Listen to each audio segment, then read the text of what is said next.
Well, today what we have is the Svea 123 stove, and checking with Google, that's how you say it, Svea. These are made in Sweden. They're white gas or benzene, or I guess you could use gasoline as well. But I have an older version, and the reason I know that is it has a angled gas valve, where the Svea 123R has a straight valve. So this one is a newer one, it's the R. And the big difference is, let's see if we can show you that on camera. It's pretty small. When you open the gas valve all the way up, you see it? There's a clean out rod that comes up, and that's only in the R. So this one takes its own cleaning rod. You see the little cleaning tool there? That would go down the same as that one comes up to clean that little jet.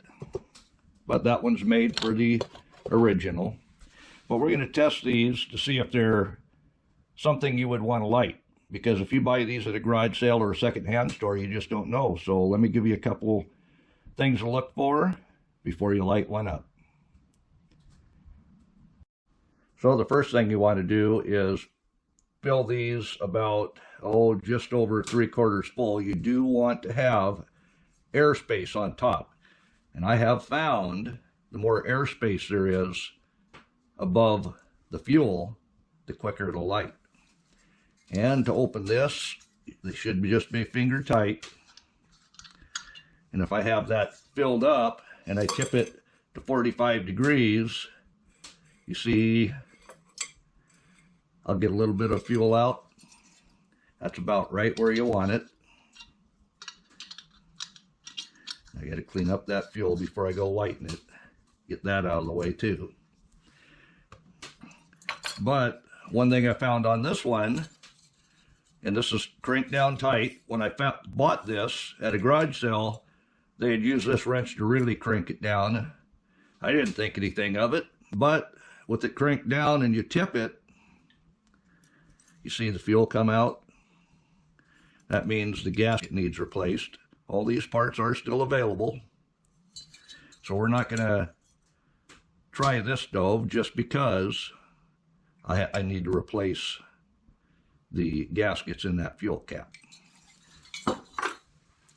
But to light one of these, after you've put the fuel in and the fuel cap is tight, there's a couple ways you can do it. You can warm it in your hands, just to warm it up.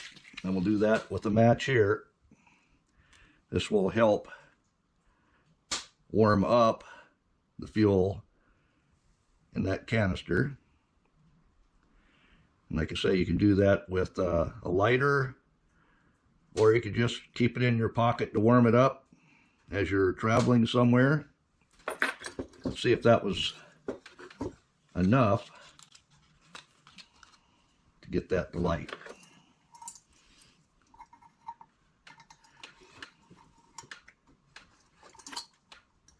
Yeah, I don't see, oh yes, I do see some fuel dripping out. So it did warm it up a little bit, but I'll go ahead and close that again. I have the fuel that when I tipped it, this is one way always to get your fuel, is by checking that fuel. It dribbled down the backside, so we'll light it on the backside. Of course, you want to do this outside the first time until you know what this thing is going to do. But it shouldn't take but, now that I warmed it up on the bottom, put the fuel on the top.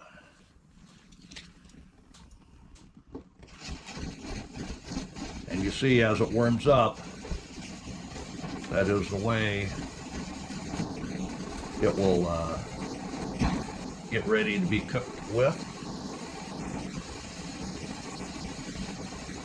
You'll see it flutters a little bit as it warms up. This is a pot stand, and we're going to put that through the hole. There's a hole here. Not that that makes that much difference. But there is points on the stove.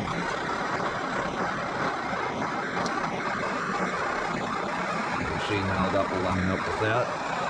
We've got a nice hot stove that you can control with that key easily.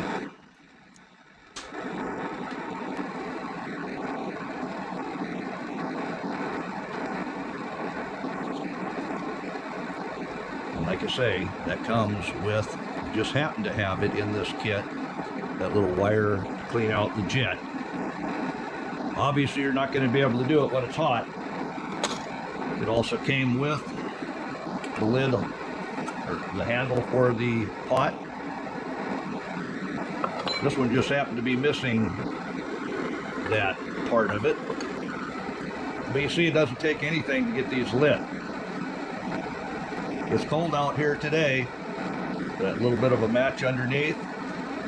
And then obviously pouring that extra fuel in the center there. Got that to light easy.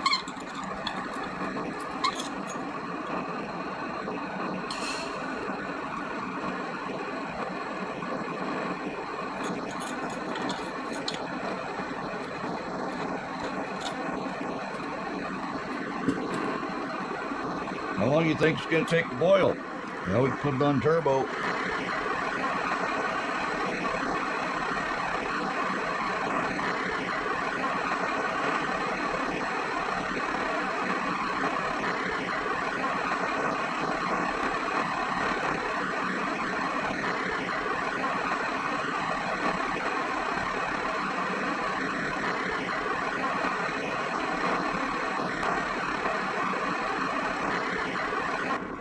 So that took 4.5 minutes to get that to a full boil.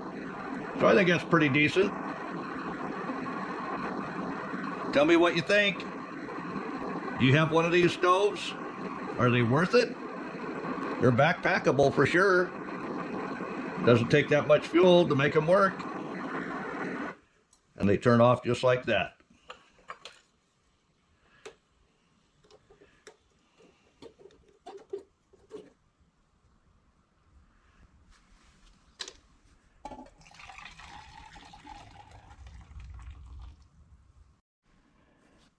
So in review, the stove worked well. The stove here needs a gasket replaced on the fuel cap. You can still get parts. Nest the key underneath, and you can put your cap on. And like I say, there's little indents there for that to turn into. I'm putting the jet cleaner in, as well as the lid lifter. That all nests down nicely. Cooled down. It takes 2 hands to twist that on there. Oh, there we go. But it's ready to put back in your backpack. Like I say, you want to make sure you're not leaking fuel anywhere on your stove when you do put them in your backpack with fuel. Goes for your car trunk too. But let me know what you think. Did I find 2 nice stoves? I don't believe I paid more than $15 for either one of these. Of course, I found them 8 to 10 years ago. They are made in Sweden, both of them. C123, and this just happens to be the 123R.